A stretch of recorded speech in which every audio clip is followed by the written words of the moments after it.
this country starts early. It works hard.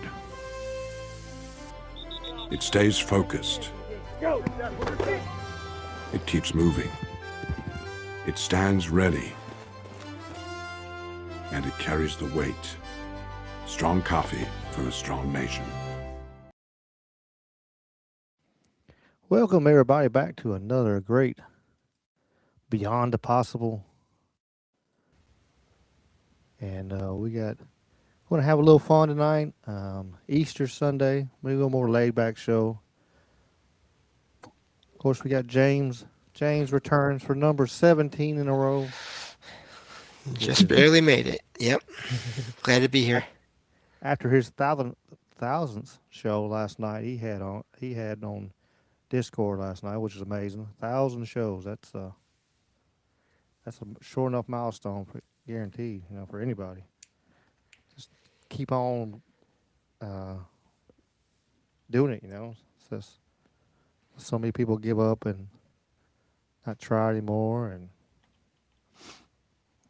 but you kept on and keeping on. You kept on keeping on, I guess. If I get the Yeah. word right. Yeah. It's Uh, I never expected to be this far along, and I wouldn't be this far along without so many people that have shown interest and contributed ideas and been on the shows and all these things. I'd always be looking into these topics, but if there was no interest or no support or whatever, for whatever reason, I probably would have stopped a long time ago. Because it is, I mean, it's a lot of work. It's basically I was telling one of my sister earlier today that I basically do at least a little bit of work for the show every day of the week. There's mhm. just there's always stuff to do, and I don't mind that, but it just sometimes I don't even realize that until I'm thinking, well, what did I do yesterday for this? Oh, I did that. Oh wow, I haven't really taken a complete day off in a week or two or more. So yeah, it's fun, so that's why I do it.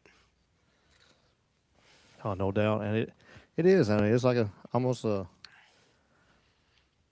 part-time, full-time job. Once you start really digging into it, uh, absolutely. And we have Olga returns for the second Hi. time, so should be some fun. Um, over here trying to. I just got home just a little bit ago. Going to families and eating too much and Oh getting yeah, sleepy on the way here. I could have for sure to sit down for a second and close my eyes and I would have fell asleep.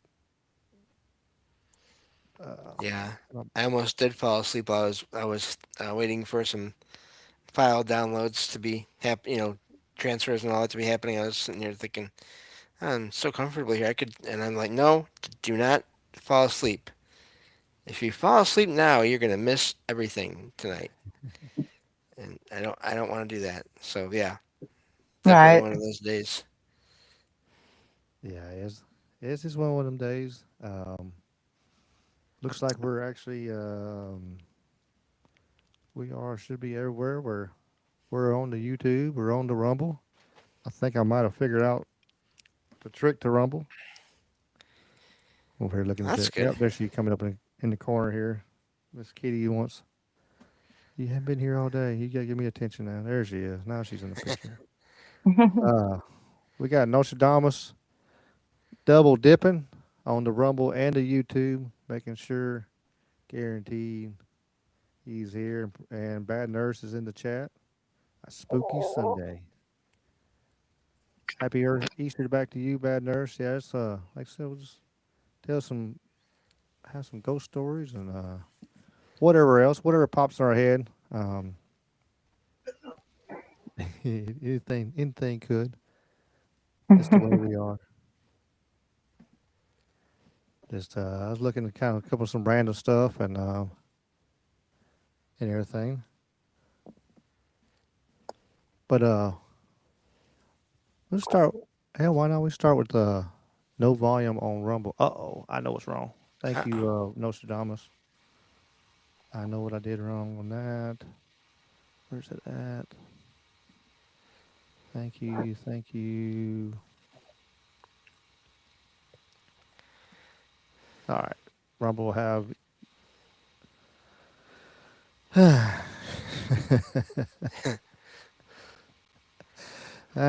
The way I'm making this work, uh, yeah, it should have me on there now.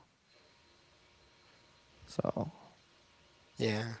should be sound on Rumble now. I didn't even think about. Oops,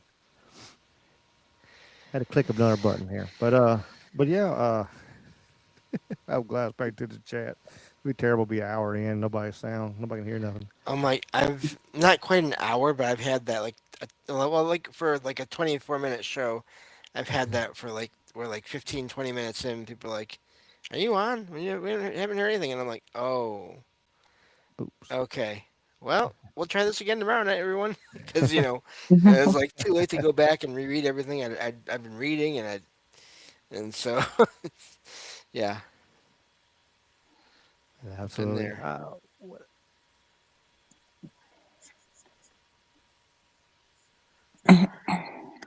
But yeah, that's that happens. It does. Okay. Well, so we already had our full moon. I was thinking something about talking about full moon for Easter too, but I guess that was a couple Mm. days ago. But what's up? Hello. But big why not, Mr. Duffy? What's up, Mr. Duffy? Okay, you got any ghost or paranormal stories to start us off with? Sure. Which one you want to hear? Me and James have Well, been interested in all kinds of them. Whatever yeah. one you hadn't told yet. I guess I'm gonna start. I've seen one of the previous live videos you've posted on TikTok about the lights in Mm-hmm. the sky, and yes, I have seen them, and it's crazy because I was a little girl. I was in Russia, and you would think, oh, how can you remember that? Yes, I do remember like it was yesterday, and I'll never forget. I was with my friend, and you can ask my friend. She's there with me. We grew up together. We went to school. My school was pretty much straight road from my house, and you can see it from my house. You literally can walk 2 minutes, and you're right there. It was the back of my school. The school was shaped like in a lowercase n kind of shape, I guess. And so that opening, that was the backyard of a school. And it was winter in Russia. We were like 7 or 8 years old. And so they cut the trees down, and all those limbs were all on the ground. And since we were so little, it looked like a big, big bed. We just jumped on them limbs and decided we were dressed like Eskimos. It was cold. I remember our parents told us be home by 9, and we just went out there in the snow and we jumped in the limbs, and it, it served as trampoline, I guess. We were jumping and laughing and joking, and then we just got tired and we laid on our backs, and we see them Mm-hmm. lights on in the sky. You can't see anything but lights, Hmm. and they were blinking one after one in a circle, one after one. They were not blinking all together, so they will go like around real fast. And sometimes you'd see a green light, but mostly they were white. And sometimes you'd see a red, but it was just white, white, white going around. And we got scared. We'll look at them like, what is that? I hardly even heard of UFO at that age. Yeah. I mean, we've heard about it, but don't know really not much about it. So, Mm-hmm. and then I don't know what that was. It jumped and moved like several feet further, closer to our house. We lived in an apartment, so it was an apartment building. So it moved closer there. So me and her ran. We got over there where it was over us again, and then it moved again, and it was over our apartment building. we after that we couldn't really see it. It was already hiding over apartment building. We went inside our house. We talked to our parents. We've been telling them what we saw. My dad's like, "Oh, come on." There was nothing anymore there. After that, of course, it was gone. So my dad's like, "It just was a satellite." It took me years to understand what satellite is, and satellites don't blink lights like this, and all this and that. My friend drew a picture of what she saw next morning, and of course, she added all kind of details to it. She she drew like a UFO shape, and I was like, "You didn't see that in there." She put like all kind of red and green lights. And I'm like, "No, it was just white lights." But anyway, we have that story in our head, and it literally it's in my head like it was yesterday. So I still believe that I saw something that it's not a satellite. Okay. Yeah. Yeah. The other thing too about that is you both could have seen different colored lights when looking at the same thing. Yeah. That's not uncommon. There can be people that are in the same place looking at the same thing, or in the same Mhm. direction and see different things entirely, and even get different feelings from whatever they're seeing. Where one Right. person can feel it's positive, one can feel it's negative. So it could be that your friend did see those other color lights too, even though you Yeah. weren't able to see them and you saw them in a different way. Yeah.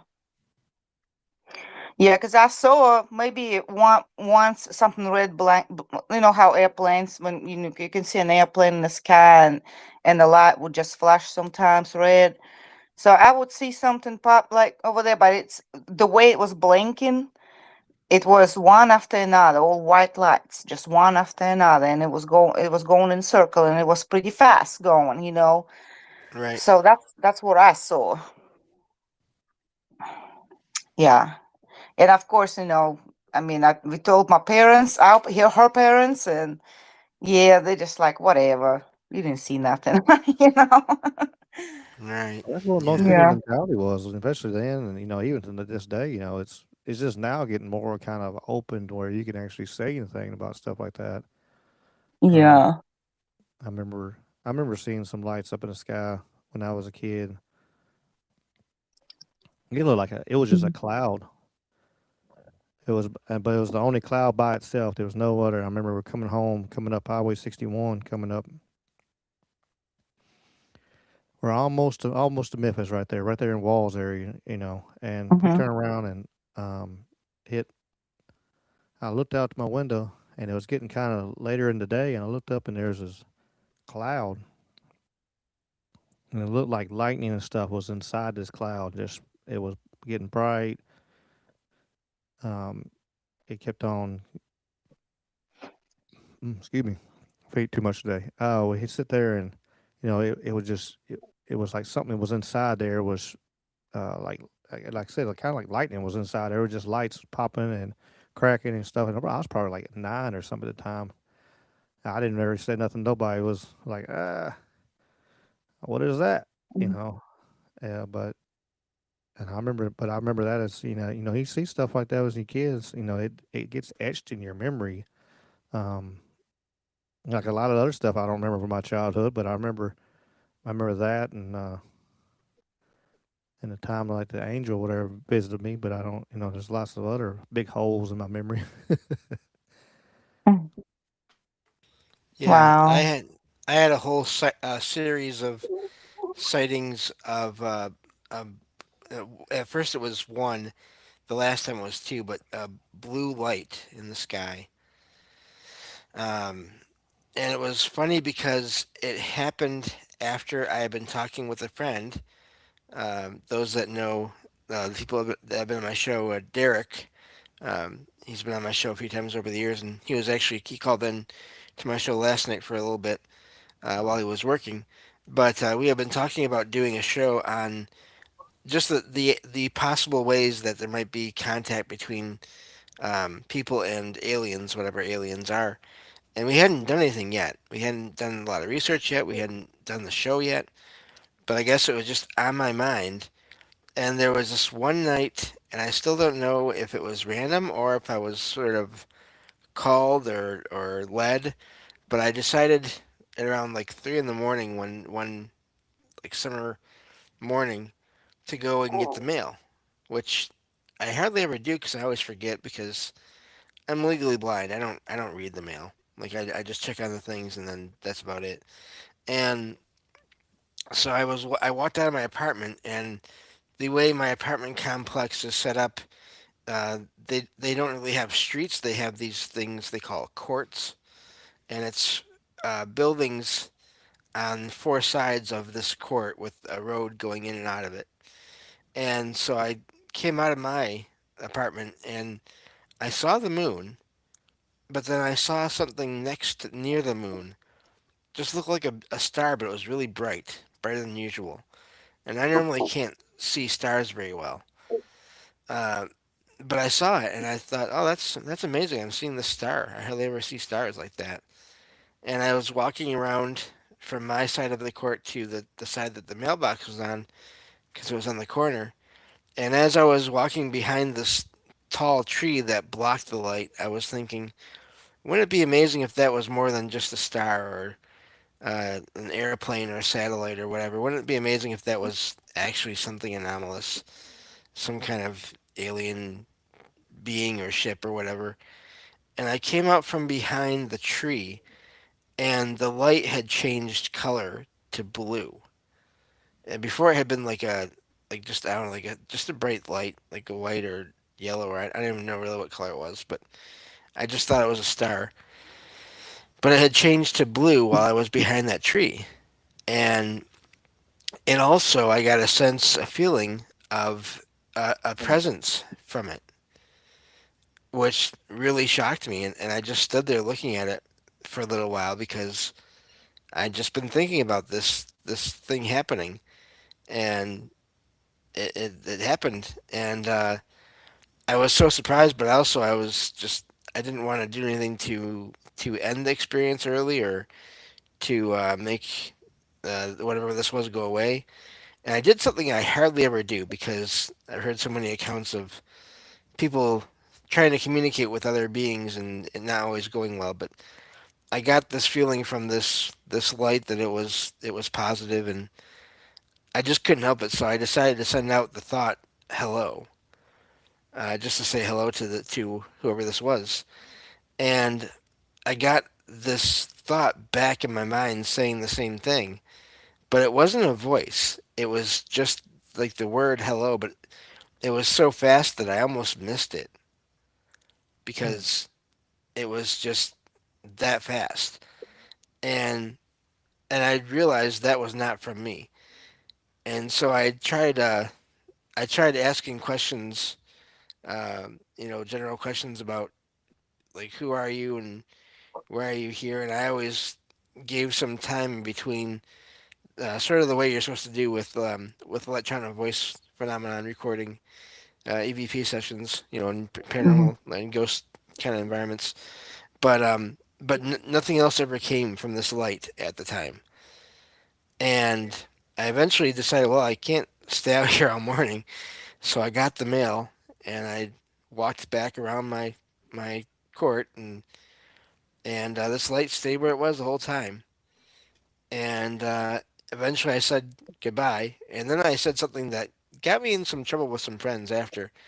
I said, if you want to come and visit me, this is where I'm at. This is my apartment, and nothing ever happened with that really. Not as far as in the apartment, but I did see that same light like five more times, and then another time I saw two of them over the course of like a month or a couple months, something like that. I am terrible with time, so I don't remember now exactly. But it was really amazing because up until then, I'd only had what I thought of as ghost or spirit experiences and or astral travel, alternate universe visions while I was sleeping. I never thought I was going to have a possibly an alien or UFO experience like that um, while I was awake. So really is amazing. I do think there's stuff out there. I think unfortunately there is so much that is it is made by people the stuff that's out there in the sky, but I don't think that everything that's out there is made by people either. So Mm-hmm. anyway, I'm gonna be quiet for now because man, that was a lot. Are you Yeah, good, that was Sam? Let her rip. that was an interesting experience. Looks like, yeah, and the way it embraces us, like all the experiences we go through. Like when it's so bright and vivid, and you can't forget. There's something in it. You know what I mean? Oh yeah, It wasn't just definitely. something common. It was something more. Our minds, I guess, our subconscious, maybe it just keeps telling us, yes, there's something more than what they're telling us, and it's like a sign. You know what I mean? Like you see sign in the sky. So, and not Yeah, every person can experience that. You know what I mean? yeah. I think it can depend because I think it can depend on the person and their abilities, but also it can depend on the location at the time that Right. someone. 'Cause I've heard of people that have never had an experience having one and then never having one again. They don't have anything else happen forever. And Yeah. but then obviously there's people that have experiences throughout their lives. Um, Maybe like once a week, twice a week, something like that, um, here and there. But then there's also people that have experiences every day. They're just Hmm. constantly able to pick up on other levels of reality and just other beings and just they're everywhere to them. Yeah. And so it's amazing to me. It cracks me up when people tell me, "Wow, it seems like you've had a lot of experiences." Because yes, kind of, but also no. Uh, Compared to some other people, not really. I don't have things happen every day. I'm not encountering beings that I'm aware of every day all the time. So Yeah. everything is sort of there's the I guess everything is as I say, everything is relative. So, but yeah, it's Yeah. I think there's so many variables that yeah, there's people that hardly ever have, maybe never do have any kind of experience, but then there's some that have just one, and that's always fascinating too. Because how does that happen? Why does that happen? Yeah. We never know how it happens. It just happens. Hmm. It's hard to explain. Even it's just something. The very first experience what happened with me. I mean, not that it made me study anything, or that was just dreams. When I started with dreams, I mean, you might find it weird, but I've talked about it last time when I was on. And ever since I was a little girl, I had some really like vivid, lucid dreams, and they were so real. And the thing about them is that my mind would make a story of things that don't exist. Like it would make my own life from the beginning to where I am in the dream, right? It will create a story. And when I wake up, I'm like, I never lived that. You know what I mean? Like it would make up friends in those dreams. Like I knew them all my life. It would, like, one of the dreams I had was maybe like 10 years ago, when I was grown. I was, what, I'm 41 now, so you know somewhere in 20s, maybe early 30s. And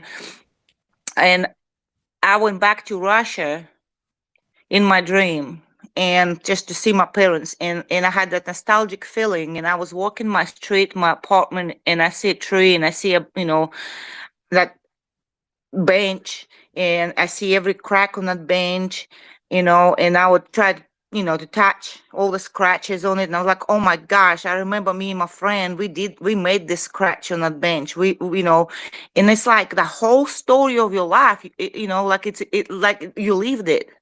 But when I wake up, I was like, there was never a bench there. There never was a bench there. I never had a bench where me and my friend, you know, made a crack on it. I don't know how. Mind just creates a story. You know what I mean? So yeah, I've had this dream since I was a girl, and the real interesting thing was that I was learning how to fly in my dreams. That's crazy, and I don't know how to explain why. But yeah, I was trying to escape some monster teachers in school by trying to fly away from them.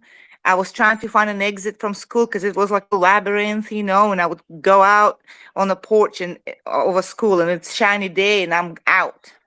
And then I'm on that big porch, and I'm like, okay, now I'm gonna learn how to fly. So next time it happens again, I know how to jump out in the air, and I would hold myself in the air because I couldn't hold myself in the air then. And then maybe some several days later, I'll have another dream, different story, different thing. But my mind remembers the past, story and be like, how did you learn it last time? And over years, from that time till I was grown, I had these dreams, like a continuous story. And like, oh, I've learned how to fly professionally in my dreams. And that was probably the most craziest thing that happened. And of course, the other thing that happened was the lights in the sky. That kind of made me worried, like, is something going on? And then the another thing happened was right before I came to America. I was in my early 20s. Me and my sister went to um, explore. We in Russia. So I'm from Omsk, Russia. Omsk is a very old city. It's an old fortress. They used to send prisoners there for work, gulags, Hmm. works. So um, we had this abandoned mud now there. Like several abandoned buildings, and I even have pictures of them. I can send it to Ricky. He can share. I don't care. You all can see it. It's very nice, but they're really creepy looking buildings. We were going inside them, and we would, there were bars on windows, and we just be playing gothics and, and just walking around and a lot of people walk in Russia. It's a very touristy city, so it was right in a river queue. So we just decided to take pictures by one of the buildings, and we heard the door screeching. I'm like, what is that? And we heard people. People were standing right behind the building. We can hear talking. It was like 3 or 4 people standing together. They were behind the building, and we were like on the other side of it. And me and my sister, we could hear them laughing, talking. And all of a sudden, when I was taking a picture of my sister, all the laughing, talking stopped.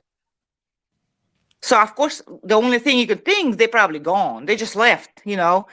And it was kind of dark. It was some wintry time, so around 9 p.m. And it started getting creepier. Then we heard that door screeching, and my sister's like, "Come on, take this picture quick, cause I'm scared. I'm feeling this cold." And I was like, "Okay, okay, come on, you have to take a picture of me too, cause And it was so scary. Like my heart, I can't even explain the fear I had at the moment. And I was like, "Look, nobody's here around. You don't hear nobody." And once I took that picture and we moved just one step, I hear people laughing, talking again right behind that building, just like we heard before.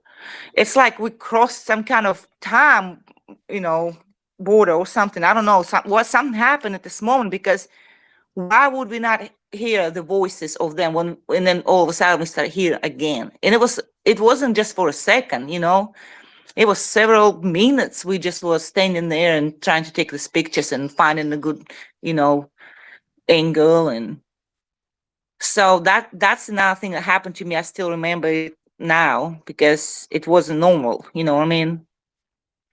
Yeah, the sound going away and then coming back is really common. You hear about it a lot more out in nature, but Mm-hmm. um, I think it can and does happen in buildings and things like that. It's just that maybe it's not always recognized as possibly being the same thing or similar thing with similar Mm-hmm. causes by I don't know how, but either by going through some kind of portal or energy field that dampens the sound um, or something because it happens again everywhere.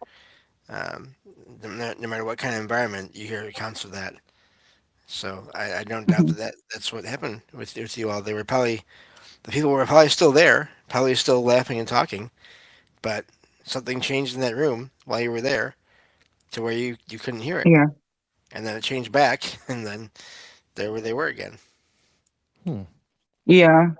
Good And it's possibility. yeah, it's funny because nobody ever moved. They just been standing, behind the same by the corner. They were at the corner of the building.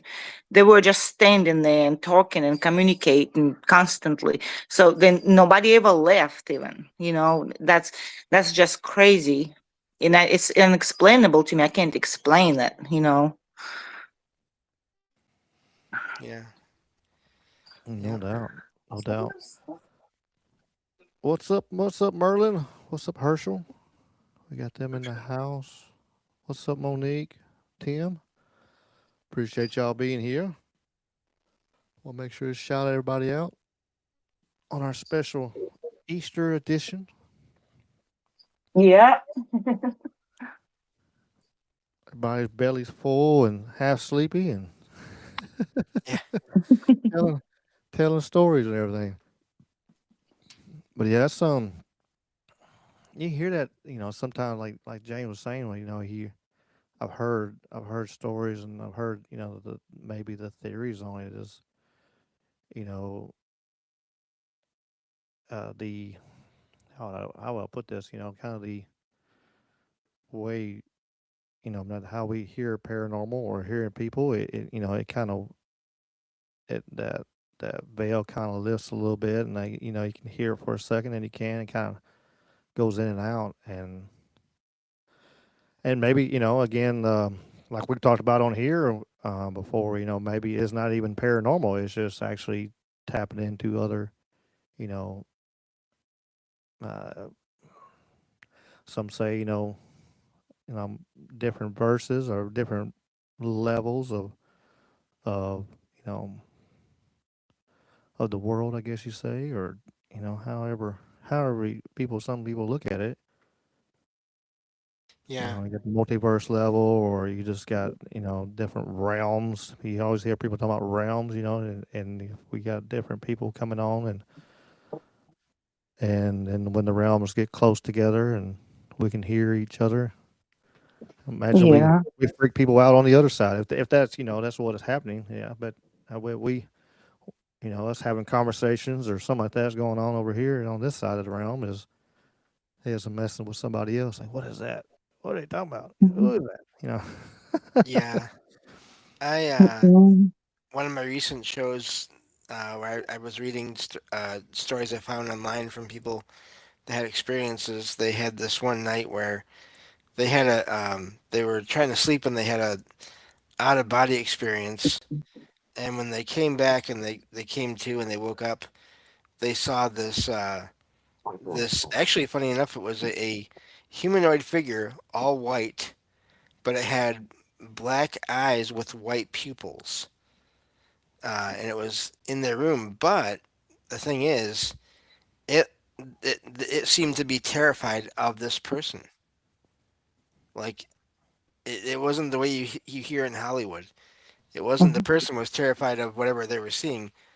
This figure that this person was seeing was terrified of them, and they even tried to like say something out loud, like you know, "Can I help you?" And it just ran off, like it just went away, like Wow. So I do wonder how often do we is there are there encounters that happen that are mistakes or accidents, and whoever or whatever people are encountering are just as frightened of people as the people are. Mhm. Could be probably a possibility, but probably a high percentage of it. Kind of like like animals and stuff like that. Like people are like I'm scared of this animal, and a lot of times the animal's just as scared of you as Yeah. you of it. So it'd be the same situation there going. Yeah. Yeah, I Yes, also pretty always much. wonder when it comes to things happening, how often is it an attempt at communication from someone else somewhere else, and it just the message is lost, or it's not that clear of a message, and it freaks out the person that this other being is trying to contact, and they think it's evil and negative and out to get them, and it was just no, it was meant as a message to say hi or to try to get a message across, and it just failed horribly. Right. That reminds me of a movie, The Legion, when angels and people thought it's demons instead. Oh wow, Yeah. Do you have you seen that movie? no, It's Yeah, I called The seen it Legion. once.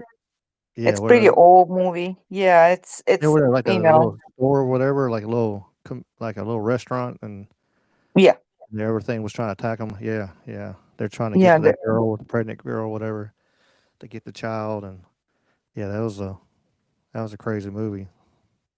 yeah. No, like hold on one second. In my book, angels are good guys, right. but they're trying to complete their mission too. So Hmm. you know, it's crazy. Well, the No, things I've always, I'm sorry, go ahead. no, you're good. You're good. Go ahead. Okay. The thing I've always heard about a lot, and this is just like an idea or something I wonder about, is um, when people have encounters with what they think are like demons or evil beings. It's very chaotic. It's very just intense in that way. But then so often when people have encounters with angels or messengers, it's very much about order. This is how this is supposed to be. This is what I'm here to tell you or to show you. And it may still not be fun, even if it is an angel or a messenger or whatever. And it may not be what the person wants to hear, but they're there for a reason to do a certain thing that they're supposed to do. And so I always wonder. It's always amazing to me how there's these two opposing sides, depending on who you talk to, and yet both experiences can be terrifying for different reasons. Hmm. Absolutely. Yeah, yeah, it's true. Now I've never.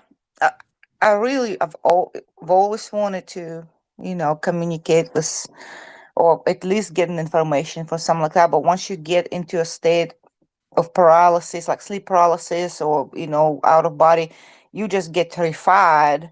Just being there, I guess that your mind, it's like it's hard for you to change yourself at this point, at this moment, and be like, oh, I have a car. Just say, hey, let's go talk. Tell me something. You know what I mean?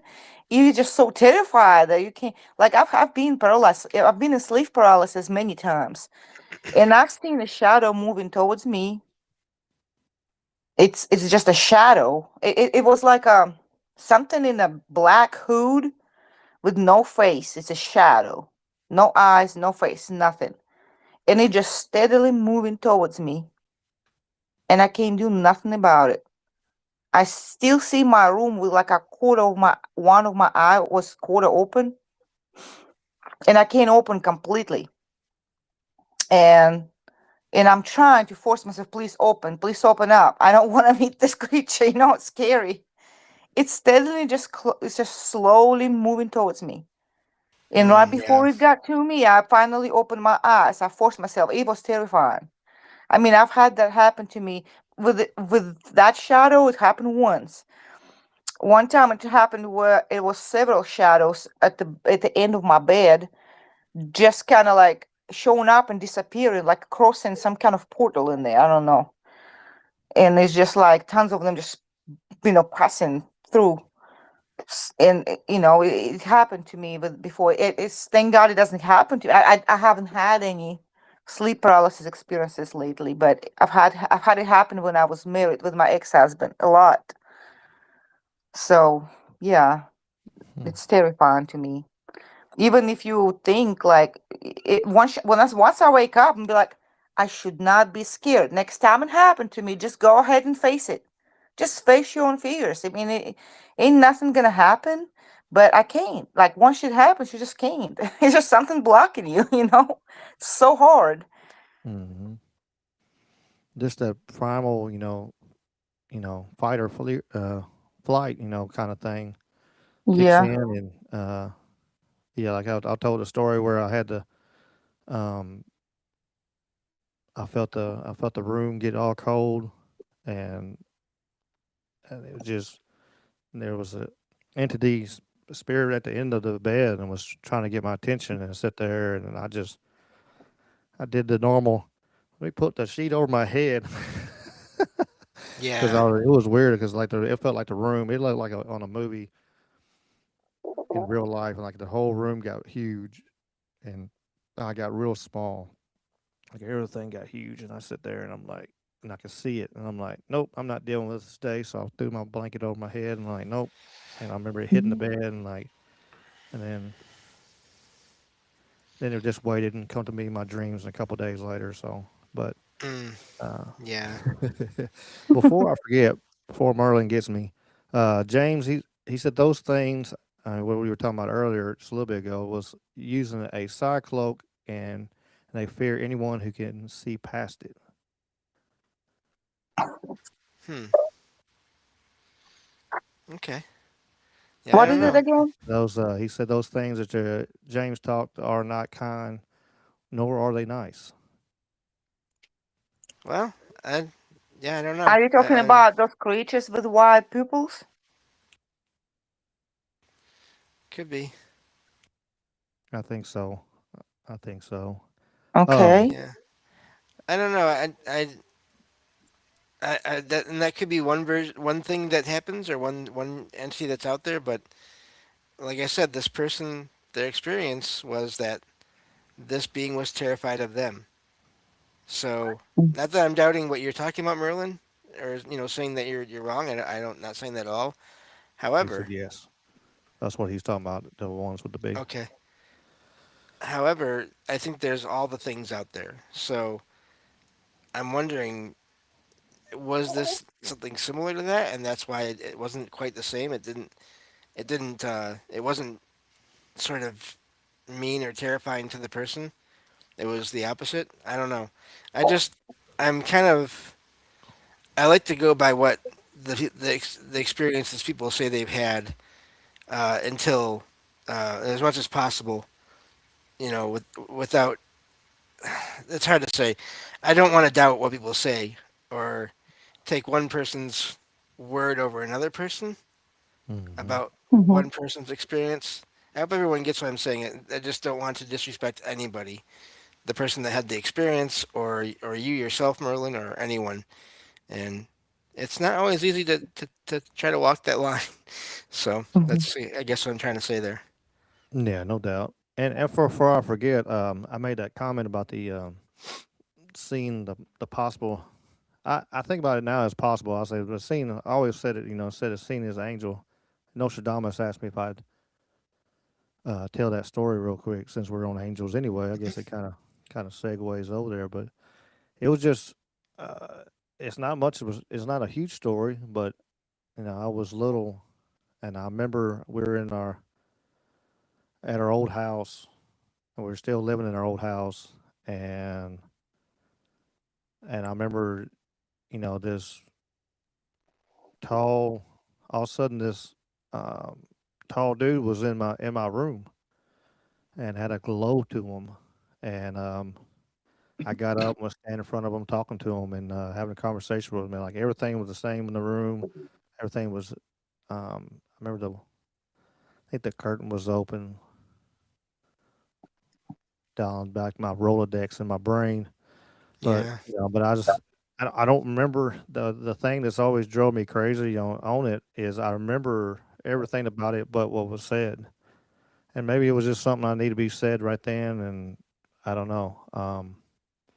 What I needed to hear was then and not now, but I don't remember what was said, but I remember sitting there having a conversation with him, and was no fear, no like I'm worried about it. Of course, little, you kind of a lot of ways you're not scared of a whole bunch of anything, a lot of times. Right. But but it was one of them situations like I had, and I don't to this day I don't know. Like I said, I put it in the box of being an angel, but it was tall entity. Of course, I was a little kid, so I mean, who knows how really big it really was, but it was a hell of a lot bigger than me than what I was when I was like 8, 9 years old. But Mm. Yeah. but I do remember it having a glow and like, having it standing right in front of it, looking up at it and going, having a conversation like it was no big deal. Mm. Yeah. I never had quite that situation, but That's I have crazy. had one visitation dream with my grandma where we talked for a while and we were talking very quietly. I remember that wherever we were at was like some kind of, I don't know, big like public area, public building, other people walking around, and I don't remember I don't remember 90% of what she said. Even that the next day when I woke up, I remembered very little of what she said. There was only one thing she said that I did remember, and I tell this one over and over again because it's fascinating to me. I remember her saying that you need to get vitamins and take vitamins, and I had been taking them for a while, and then I just stopped because I forgot, and I just didn't really notice any difference when I took them versus when I didn't take them, and so I just stopped getting them. But I had that visitation dream, and I just felt like, okay, I need to take vitamins. I don't know why, but I trust my grandma. Uh, whatever she's saying that for, the reason she's saying that for, it's a reason. And I got that. I got some like a multivitamin kind of thing. Took them for a while, and then of course eventually I just forgot to buy more and didn't think much of it. And I still haven't taken any since that day. And yet I've never had another dream about that or another visitation saying, "Hey, you stopped taking vitamins. You need to start." So it makes me wonder if there was something going on in my body at that time, or was going to be if I didn't take vitamins at that time, and that was the Mm. most important part of that message. That was the message. Everything else was just extra, and I don't remember it, but that stuck in my mind, and so I don't take them anymore. So apparently, I just needed them for a certain amount of time, and it's okay that I stopped because I stopped and no more messages about that. So it's fascinating to me how Yeah. that works.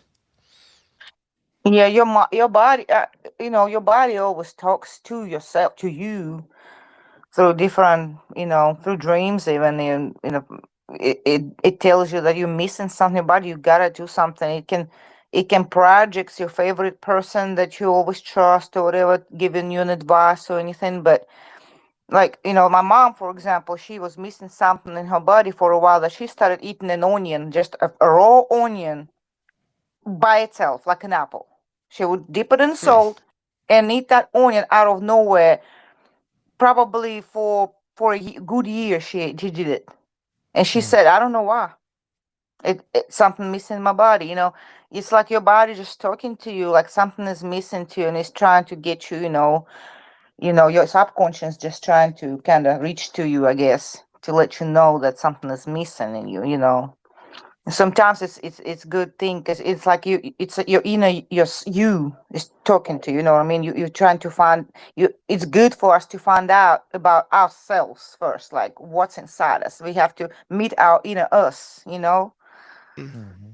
And Yeah. that's something. Yeah, I believe that. I truly believe that we all need to do in order for us to go through that spiritual evolution. We got to find ourselves. And understand things about ourselves, which is very hard. But I truly believe in that. Oh yeah, I think so too. I know me personally, I've had that happen. All of a sudden you just kind of feel this, or feel down a little bit, and like I need I need some I need to eat some beef. I need to eat some, I need to eat steak or something. And your iron is down a little bit, Hmm. and if you actually get in tune, your body does certain things when it needs certain things, like like your body will cramp up or whatever. If your potassium's low, if you need a banana or something Hmm. like that, and it'll do that with other nutrients if you listen. You just push it off Yeah. and go, whatever. I try not to. Like if it isn't, I feel like a urge, like I need some orange juice, and I'm like, all right, I need some orange juice, and I'll go and I'll drink, you know, a quart of orange juice real quick, within a day. I'm like, all right, there must be something, must be a reason. Yeah. Yeah. And, this is Like your this is the reason for it. cravings. Yeah, yeah, Mm-hmm. for your cravings and stuff. I think if you're in tune with your body on that, it is a very viable tool to help you keep you healthier and knock on wood. That's maybe that's one of the reasons that I am healthy as I am. Because I do kind of listen and I'm like, all right, if I feel this or I sense that, I shift, and I do. All right, I need to do this. Um, I bought me. I was sitting there. I was like, I need some green tea. So I bought me a box of green tea, and I haven't made the pot yet, but I need to make me a pot of green tea, and I just feel like I need that, just to help cleanse and stuff. It's one of the things, you kind of listen to everything. Yeah. Yeah. I do that with it's funny you mentioned, meat and then but also I have times where I do that with meat and I have times I do that with just I need a salad. And I don't I can't eat salads like every day, you know, all week. I know some people can just have a salad every day and they can just live on. I can't do that. But every so often I'll go through like a week where I can have salad like every day for several days in a row, and then I'm done. Like I don't want it anymore for a good while. And same with beef. Every once in a while I feel like I need it, and but then the rest of the time I can take it or leave it. I'm not really tied to any one food like that, but sometimes it's yeah, you get messages and not even just in the same way that I had that experience, but just you just feel it. You just know that you need something, and sooner you get it and get it over with, the better. Yeah, if you wait, you might have, medical issues, or you might have, of course, we're not doctors, and this is for your entertainment purposes only, but put the disclaimers out there. But There you like, go. if you do, once you get like kind of that mentality and you see it, you see, hey, my body, I'm craving this, and if you push it off, whatever, I don't, you know, I ain't got time, I ain't got this, and then you push it off for a couple weeks, and all of a sudden, then you start getting sick, and that happens over and over again.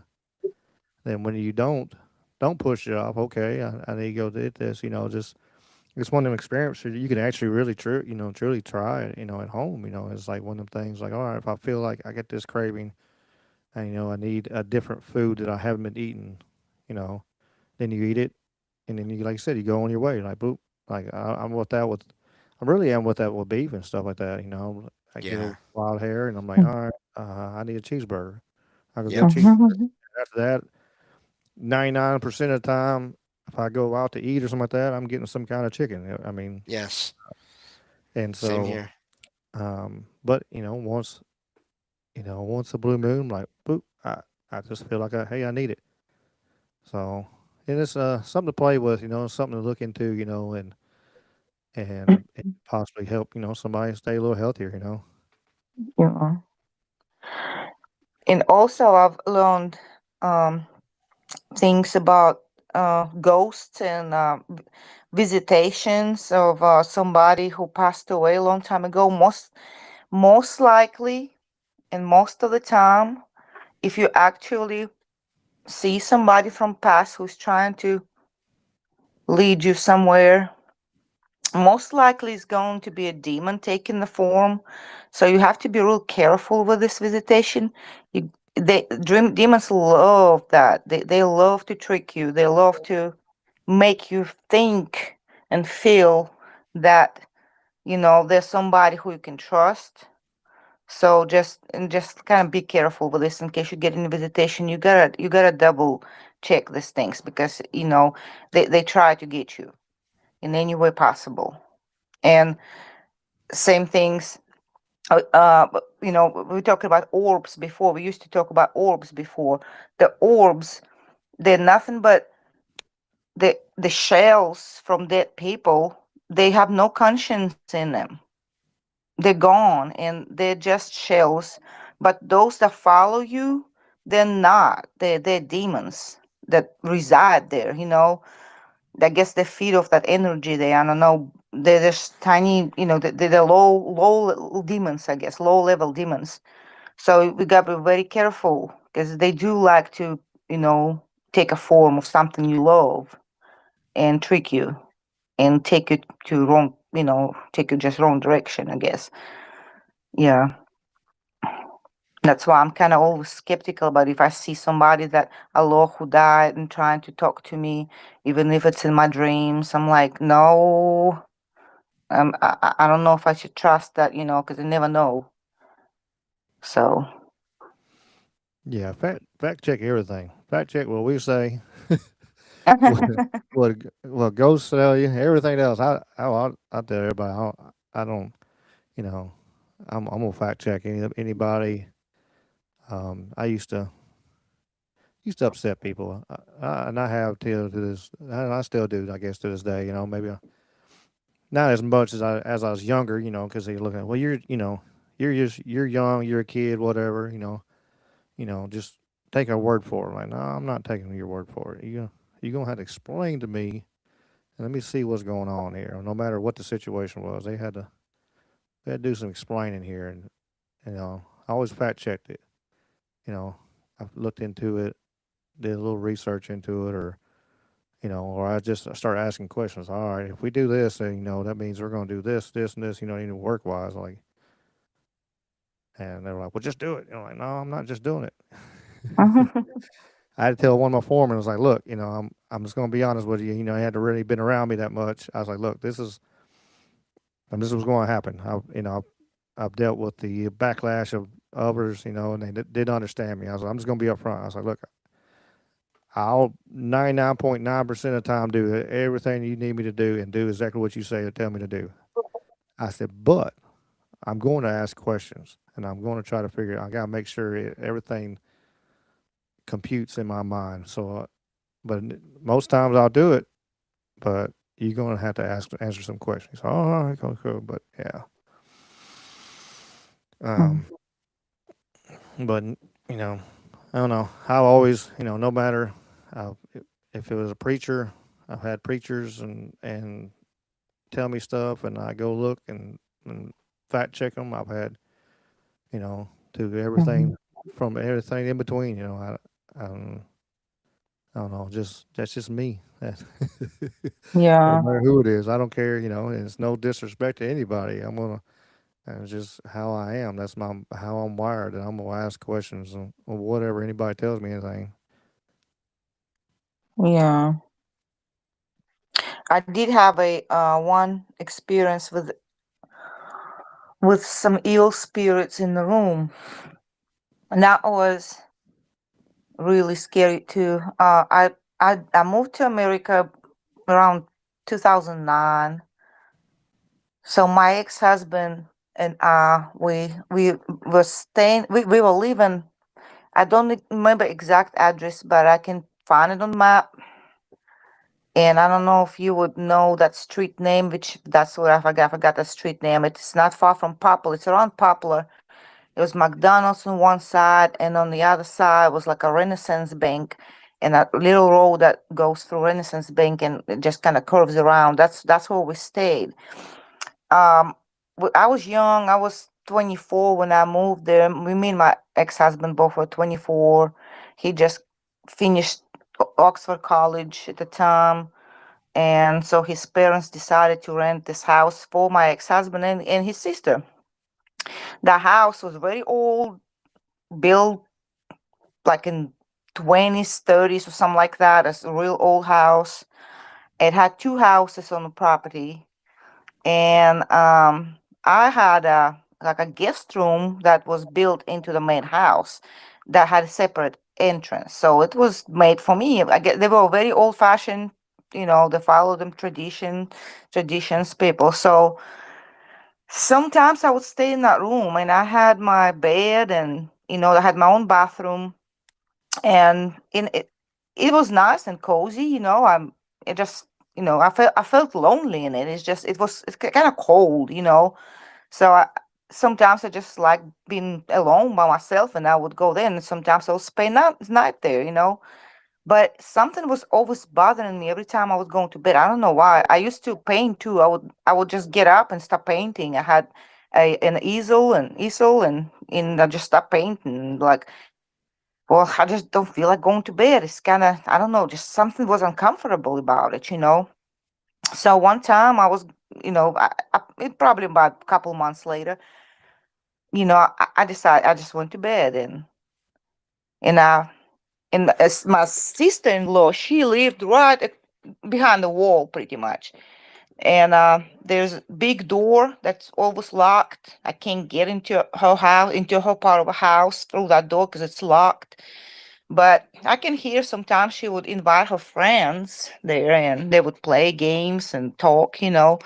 So I fell asleep, and well, I didn't fall asleep. I was trying to fall asleep. I just lay down, and I couldn't fall asleep because I can hear my ex sister, I mean, in-law, just talking, you know, talking. I'm like, oh, I guess she just invited her friends over, and the talking was so distant, kind of like whispering, you know. So it was hard. You can't hear nothing what they say, but it was like people were right behind there. So I was like, I can't sleep. I can't sleep. I got up, put my ears to it. It's like, what are they doing there? You know? So I went back to bed again. It's like, what's going on? So I went to the part of house where my ex-husband was, and I told him, I said, I can't sleep because your sister's over there having a party probably or something. He said, what? She's gone. Don't you remember? She went to Chicago. She with her friend. I was like, no, there's somebody in the house. We literally went around the house. We tried to get in. You know, it was locked. There's nobody there. The lights are off. Nobody in the house. Hmm. So we both got pretty scared about it. So we told his parents next day about it. And his mother was like, oh my goodness. She's like, I didn't tell nobody. She said, we rented the house because it was cheaper in this neighborhood to rent this. Everything else was really expensive. But they're like, please don't tell Alexis. Please don't tell her. She's going to freak out. She's going to freak out. Please don't tell her. When she comes back, don't tell her at all. This house was built back. That's when she told me about maybe 20, between 20 and 40s, something like that. And the last family who lived there, that the room that was guest room where I was staying belonged to their grandma. That family's grandmother lived in that guest room. She went crazy out of nowhere, and nobody knows why. She was trying to drown her own grandchildren in that bathroom that was my bathroom, in that guest room. Damn. She was trying to drown them. They had to take her to jail. They had to take her to mental institution, and nothing was wrong with her before. It was, she said, when my ex-mother-in-law, you know, she said back then it wasn't a commercial appeal. That's how she knew about that story. But she was like, she didn't really believe that it's something, you know, anything gonna happen. It's just a past, you know, it's just some crazy woman, you know. But she Mhm. she was like, do not tell Alexis this. Please don't. We never told her. But I was like, I'm out. I burned my paintings. I paint in that room. I remember I burned them all. I said, I'm not dealing with that. I'm not going inside there anymore.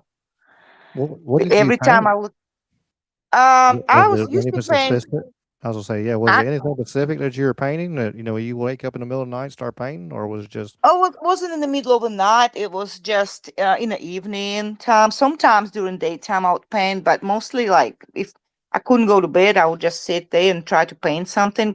I had my acrylic paint sets, and I used to paint dark scenes, like I mean dark landscapes at night, maybe with a sunset. So I love to paint trees and clouds and things like that, you know. I love to paint something sinister, you know. That was something I used to love painting, you know, at the time. something gothic kind of thing, you know. And I believe what I was painting was that sunset, the dark trees, kind of like, I don't know, they were like black trees, you know, but you see the sunset behind them. That's Hmm. what my vision was, and I was trying to paint. I didn't finish it. I just know that I wasn't continuing painting, and I burned it. So yeah, that was one of the scary experiences here in America. My first scary experience when I moved here. Well, I bet there's a Yeah. lot of old houses right there in that area around. I used to live on Madison at the Cherokee Arms apartment, and it was built in like 1923. It's pretty. It's kind of neat how they had everything. Like they still like a lot of the stuff how it was built. Like it had doors on each end of the hallway, and Mm-hmm. so like summertime you could open them up, and then it had um, a little window. It wasn't a little window, I guess. It was all wide as the door was. You could open up that, and so the wind would come through that hallway and suck the hot air out of your room, so you would be cooler. Yeah, you know what? So It just reminded me, like you said, that hallway with door one way, both ways had doors, right? hmm. One end of a hallway and the other end of a hallway. So my ex family, they owned a lot of rental property at the time, and one of the houses was like that, where you kind of walk in and all you see is just a hallway that leads to the end of the house, and there's not a door to a backyard. But on each side of the hallway, there were rooms and a kitchen. You know, the doors were on each side. So that house was locked, like windows were locked. Nobody was rent. My ex-husband introduced me to the house. We were passing by, and he said, "This is one of our rental properties." He said, and he was like, "Nobody wants to live here," and that the windows were shut, you know, with the wood. They Hmm. were all, you know, covered with the wooden planks. Yeah. He said that there used to be like maybe three or four families that lived in. And when it started, somebody said that it was haunted, and so they moved out. Another family came to move, you know, live there, and they said it was haunted too. So my ex-father-in-law was kind of whatever, you know. I don't know what's going on. They're just crazy people. Maybe when the last family moved in there, and there was a Mexican family that moved there next last, and mother had children, and she said this room, she even showed particular room, she's like, this room, that's where you can hear a woman screaming in there, and it's like somebody's killing a baby. She said she heard a baby crying. She thought it was her baby. Her baby was asleep. Mm. And she said, I'm out of there. That's it. And nobody wanted to live in that house for a long, long time until maybe like several years later, some old man moved in it. And that old man probably still stays in there. I don't know. He probably still, he's a crazy man. And when we went to pick up rent, he would not let nobody in that house. He had to meet you outside and give him money. He he just crazy. He doesn't talk to nobody, but he was living in the house. Oh wow. Yeah. Hmm. Yeah, So that's yeah, you got another thing on that, James, on houses like that? Oh, it's a common thing when you find you can find if you look into people's experiences where they find a place and so often you'll hear they'll say we found this deal on this house or this apartment and it was just the best deal we've ever found. We couldn't believe we got an amazing price. And then they get there and they start having experiences and then they find out, well, the people before them left pretty quickly and people before those so going back, people just come and go. They can never stay there. And then they find Hmm. out through either the owner or other people in the area after about terrible things that happened there. And then they'll move out, and then they'll still hear about the place sometimes about people that are still that same kind of situation where no one wants to stay in the place. So yeah, I've heard about that, and you know I always kind of I'm not joking, but it sounds like a joke. But if you ever you ever see a deal or get an offer for a place to live, and the price just seems extremely just low. Like it can't be. It's too good to be true. The saying goes. It very well could be There's too a good to be reason. true.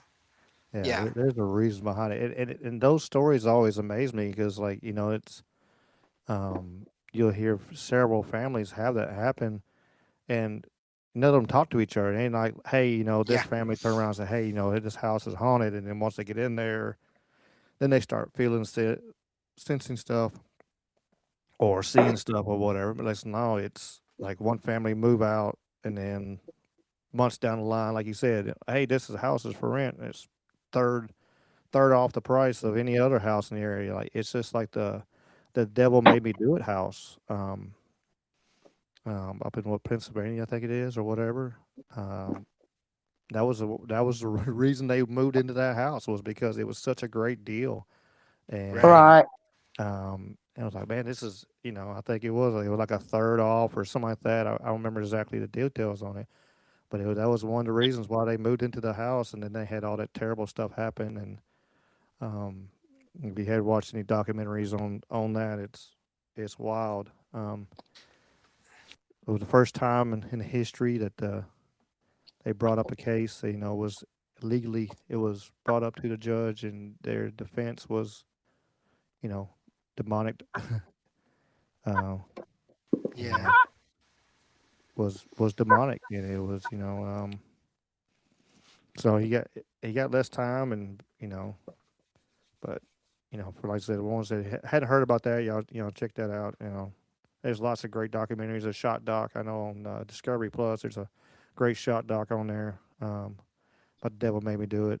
But Yeah. yeah, And there's a that's the sorry. same one. Like I said, it's the same thing. Like, hey, we get a one of the first lines of the thing. We get this great deal on this house. It's just amazing. It's perfect. 4 bedroom, two whatever, 2 bath, and whatever it is, and then they Yeah, start but there's moving always a in, and catch. there's always a catch. There's always a extra. There's like Well, you said, there's a reasoning behind. Uh, there is a reason behind what happened for sure, of and it's why sad it's got such a good because deal.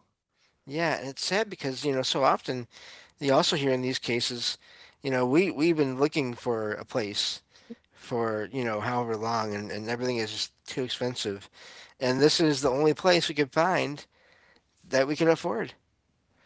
Hmm. And I was also gonna say, and I'm sorry, I cut in a couple times there, Ricky. I was thinking, No, you're good. You're but good as always.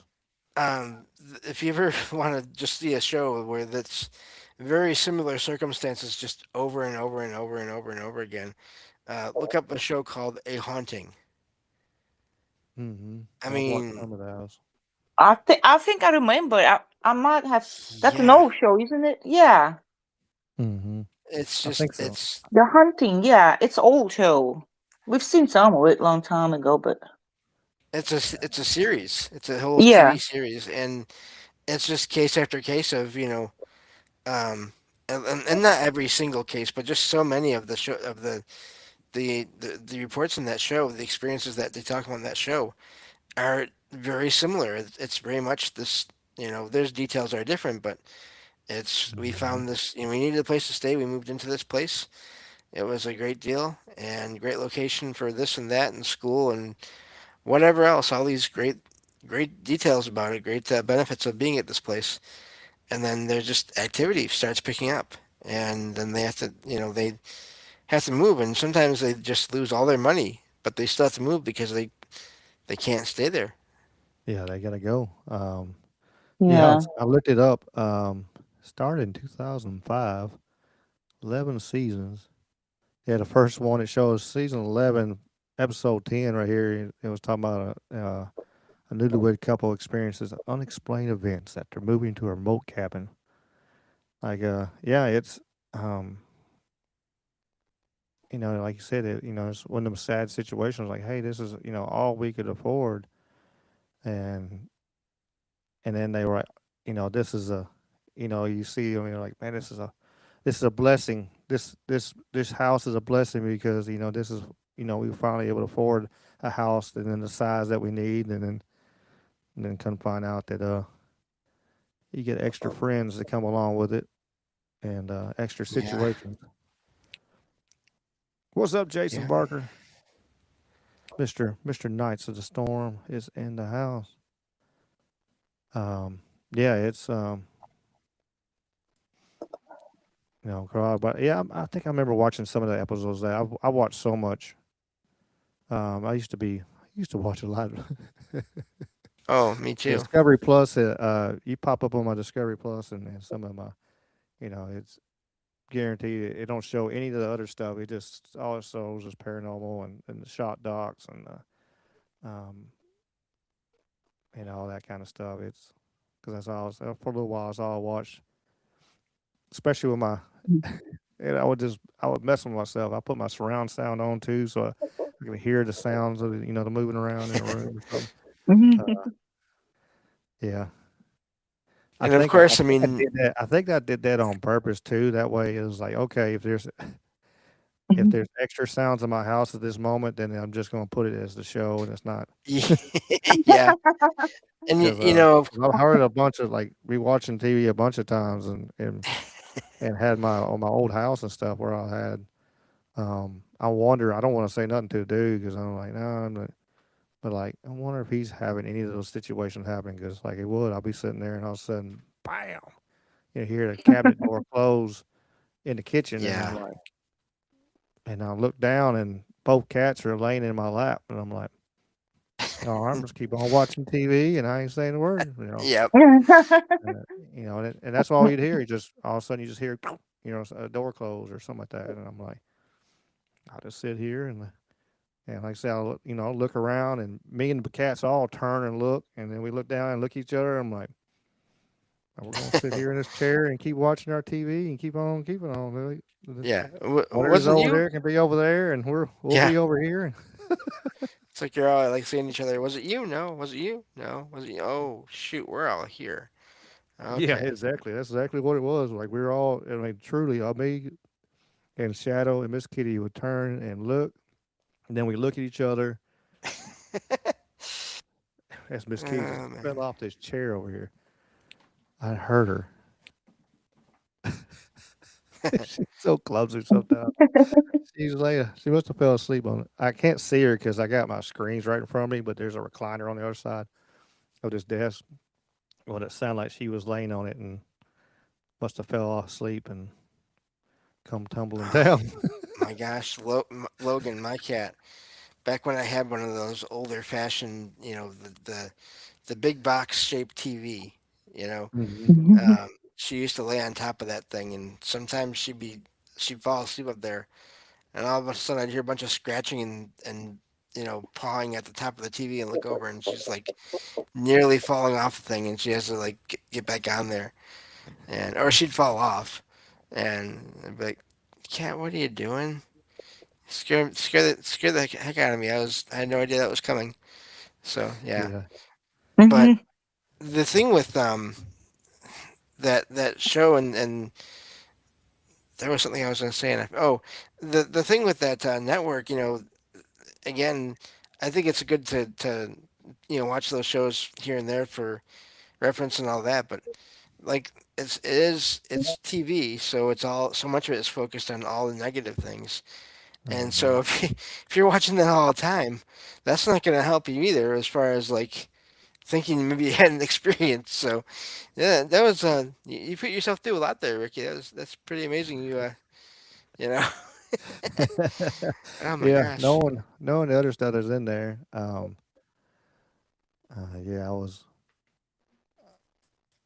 I want to. I just want to spend the money. They got that new paranormal channel, like it's a subscription, but I just don't want to pay for no more subscriptions. Oh, I know. And it's not terrible on the price or nothing like that, but they're like I know Dave Strader and Cindy Cosmo and stuff got a new show on there. I'm like, I like to I like to watch that show, but I can't watch the show because I don't have this subscription. And I'm like, I'm not paying extra $50 a year for something nothing else I need. I don't need it. I don't need it. And then there's some networks that are like it cracks me up because it's that whole reality TV show thing where it's like you look at the selection of shows and it's all just paranormal investigation groups, but it's a reality show. It's a TV show on a TV network, and Mm-hmm.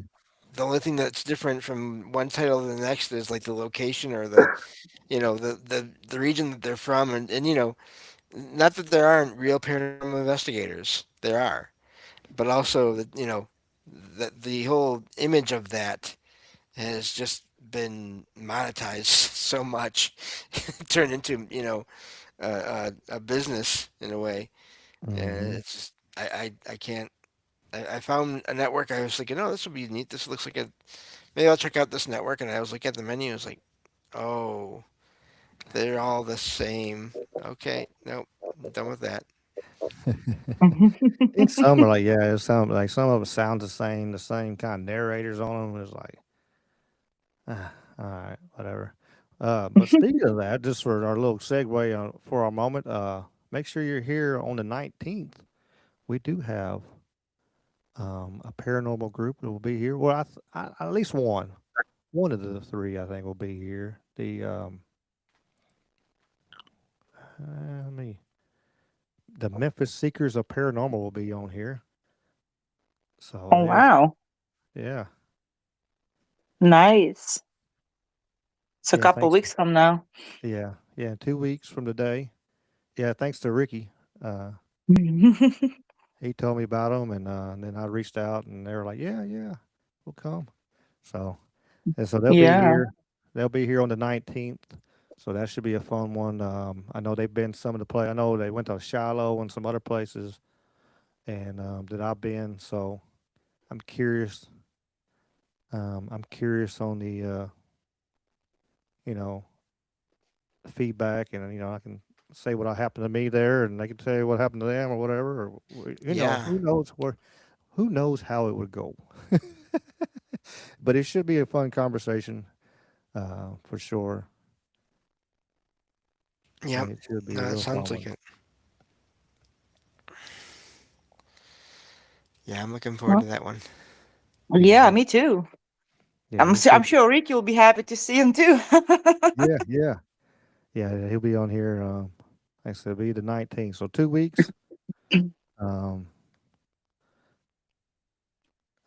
Next week we got Ray, the Radical Truth, be back next week. For while I'm in this moment of talking, Yeah. we'll be talking Disney paranormal stuff and some Hmm. maybe dark side of Disney stuff.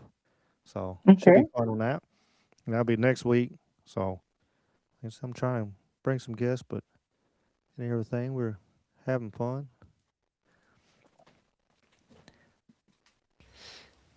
Yeah, it's been a lot of fun so far. I still need to reach out back out to the last paranormal investigator that was on here again, because I think I must have messed up on the form on their website because I haven't heard back anything yet. So Yeah, must I have probably because messed up. it happens. Yeah. Okay, yeah, because man,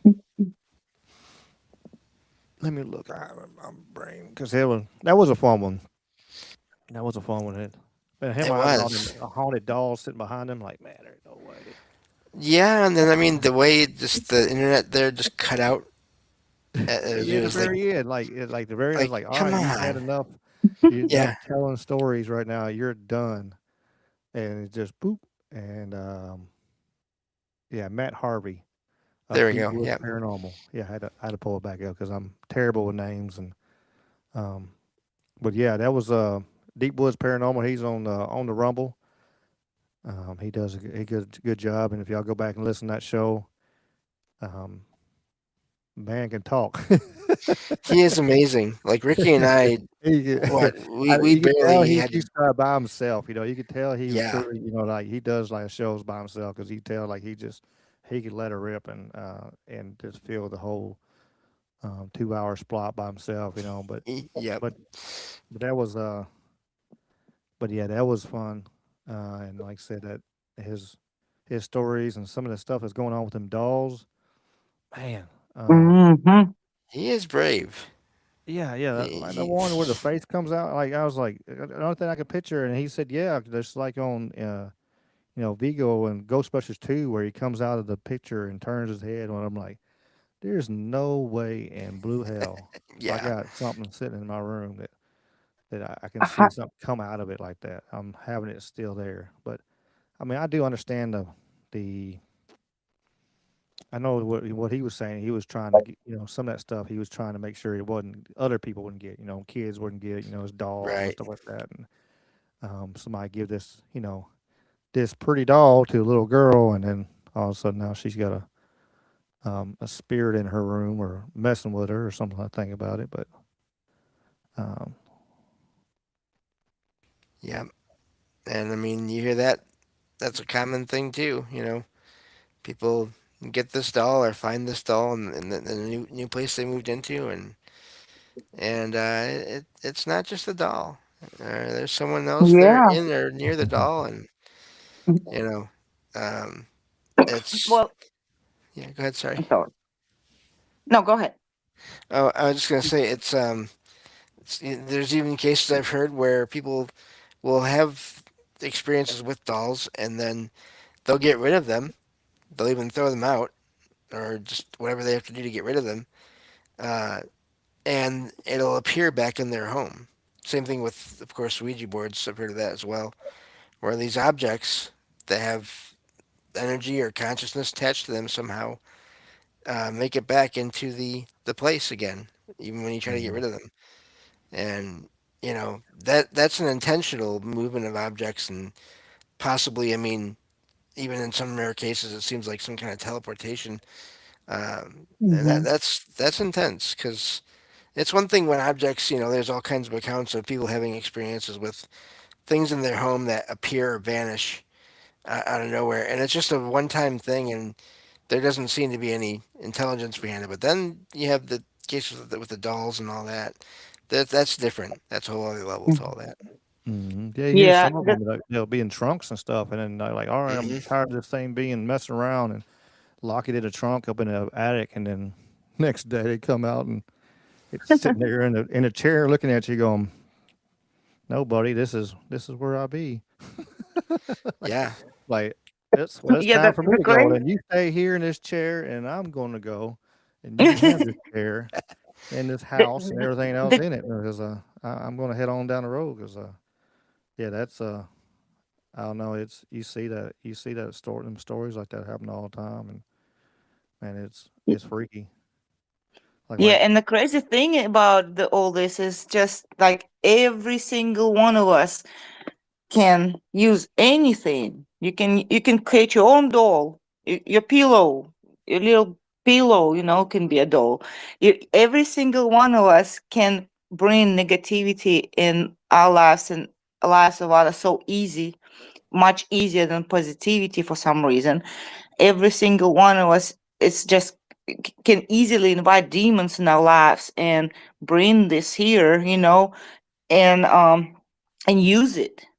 All you have to do just believe in it. You just do it. You want to wish somebody something bad, you want to create your own voodoo doll, yeah, go ahead, make it out of a pillow. Like, think about this person very hard. I hate that person, and you do it, and it's easy.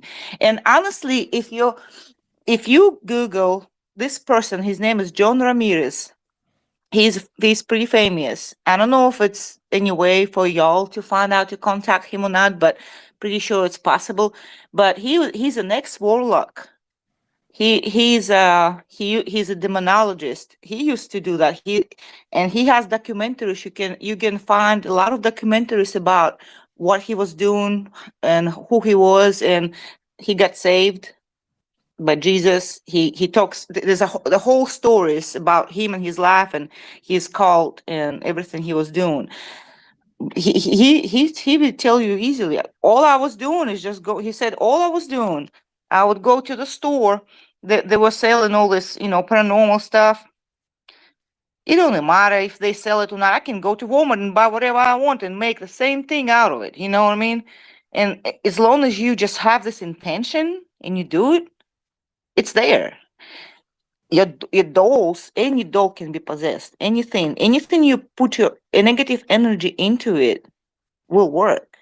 And that's what he was doing. He was cursing people. He would find um He would find different clubs because he said it was an easier access to drunk people like that, and walk around them and just spread demons around them, and just do something evil because he was worshiping Satan at that time. Mm. So it was very It's very interesting. His name is John Ramirez. Hmm. Yeah, just just Google him and find all his documentaries about him. It's easy to find them on Google and YouTube. I watched several of them. It's very interesting. He's a preacher now, somewhere in one of the churches. So Okay. Yeah. yeah, Yeah. I'll check it. I'll check that out. I will probably let you handle that one, Ricky, because I'm I the I mean, thing. I Yeah, look into it, to see, what, yeah, that's because, like I said, that's, you know, uh, you know, there's, there's powerful thing. I have now my words. I lost my words for a second, but come back. It's one of them, like you were saying, that you can put, negative energy into things, and people do that kind of thing. It's like,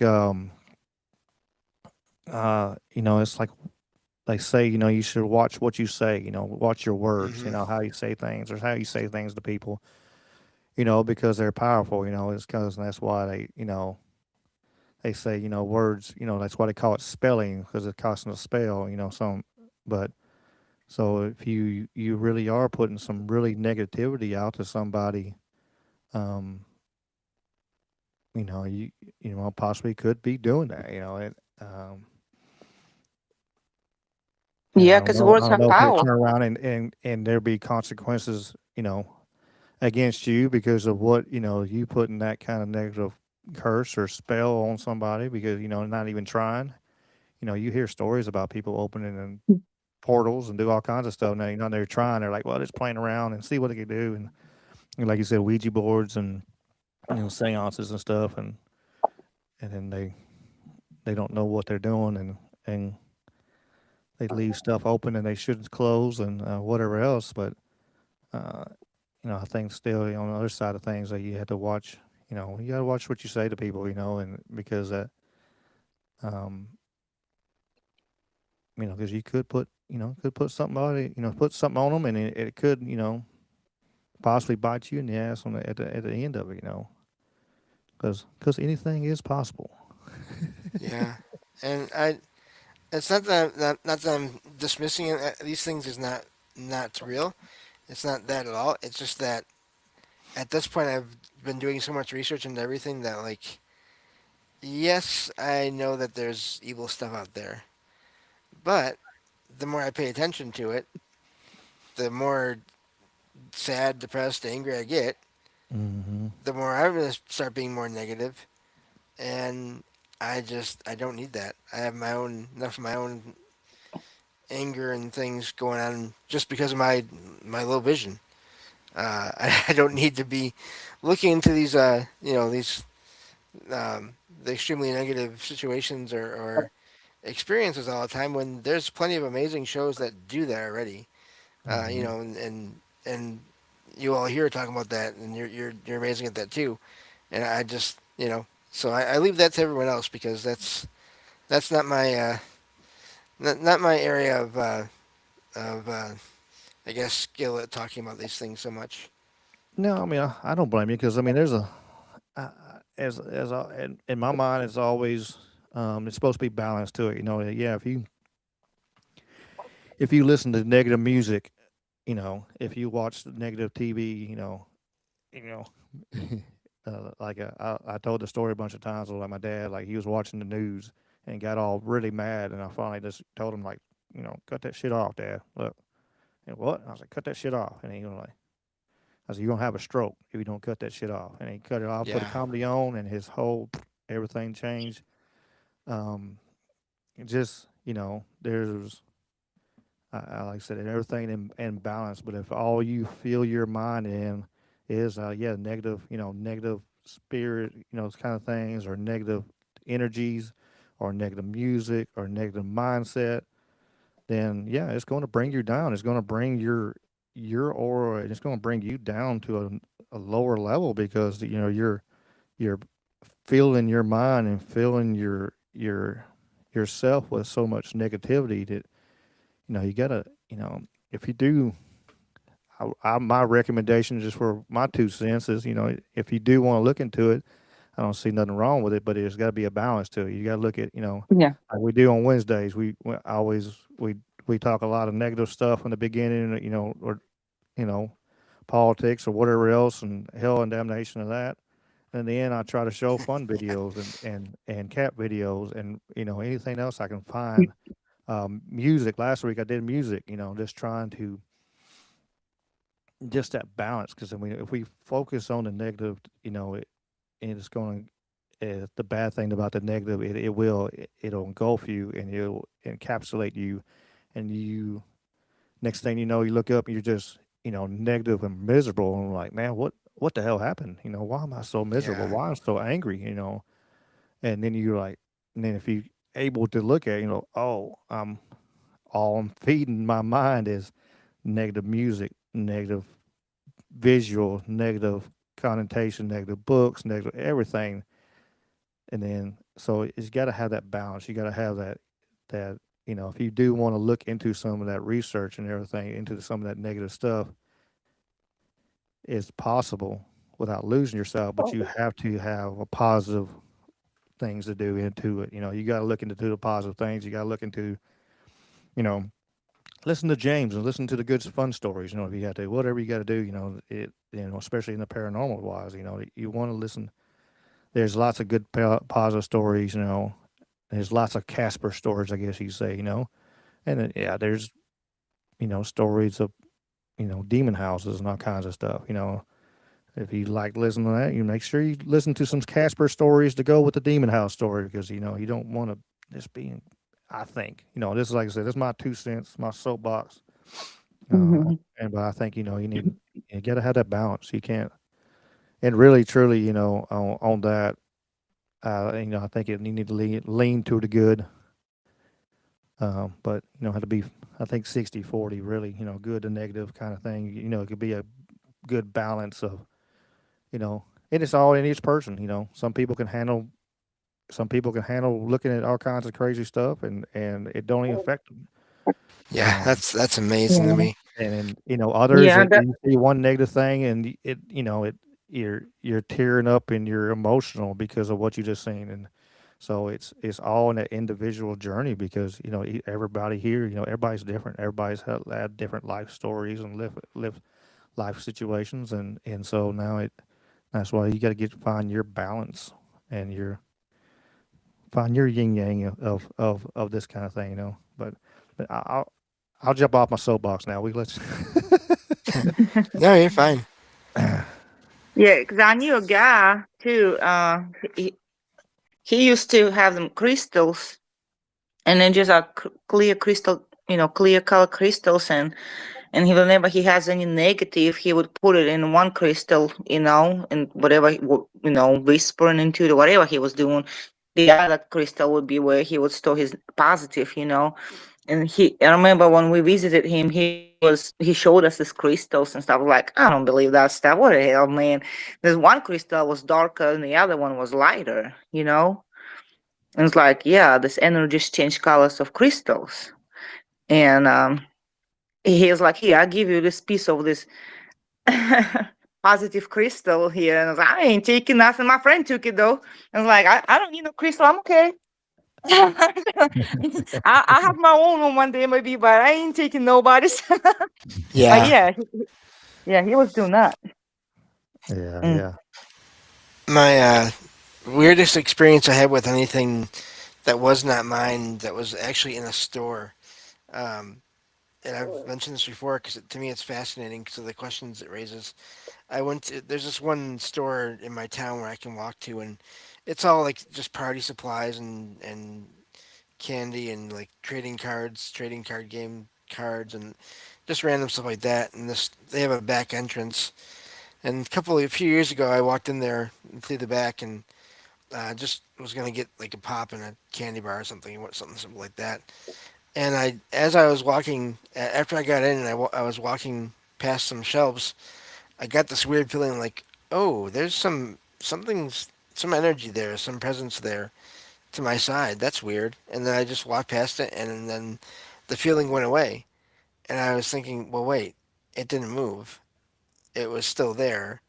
I passed it. So I was just really curious, like, what in a store like this could be giving off or containing or attracting, energy like that? And I looked back, it was a stack of like three or four Ouija boards in their boxes.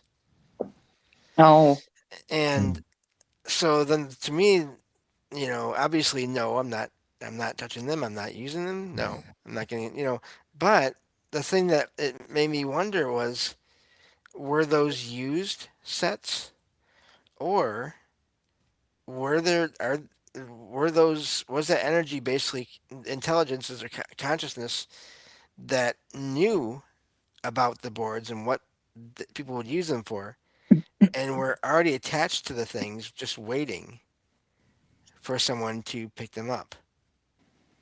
Because Oh, it didn't make sense in the surroundings. It was not a paranormal themed kind of store at all.